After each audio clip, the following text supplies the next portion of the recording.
identity politics both overemphasizes and obscures identity.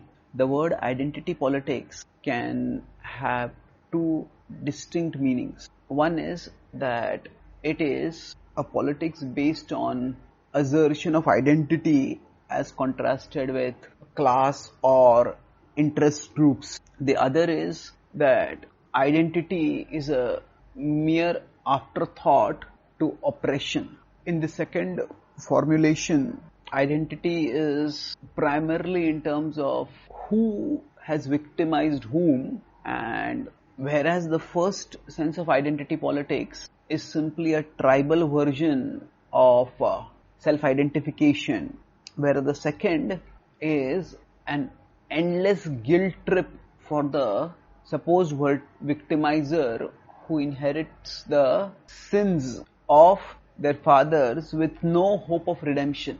Thus, for example, racist identity politics reduces people to primarily their skin colors, and thus say the blacks are perpetually portrayed as the victims of systemic white oppression, and the whites are portrayed as guilty of being born with white privilege and having no hope for redemption for generation upon generation of systemic abuse and exploitation of the blacks.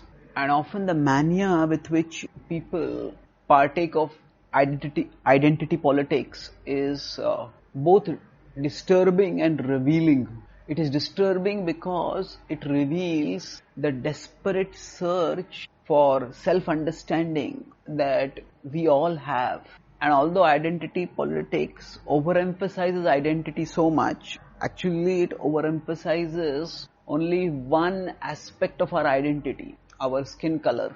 Our identity is multi-layered, and all other aspects of our identity are obscured by the politicalization of one aspect of identity, be it race in the West or caste in India. If we want to truly tap our potentials and do justice to our abilities and fulfill our destiny, we need to mine deeper levels of identity beyond what are politically promoted, and ultimately unearth our spiritual identity.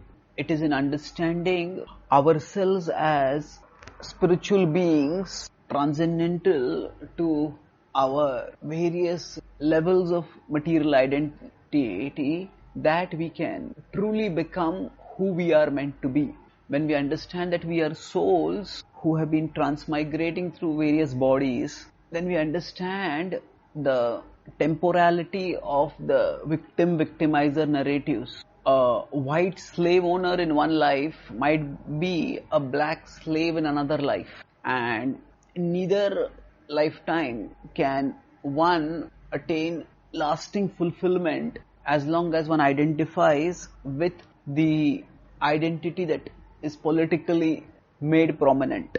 Yes, certain kinds of identity may give us some privileges or take away some privileges, but the privilege of being human and being spiritual is what defines and unifies all of us. And if we tap that potential and privilege, we all can have a fulfilling life and make fulfilling, meaningful contributions to society for bringing about sustainable transformations that lead to greater egalitarianism and harmony.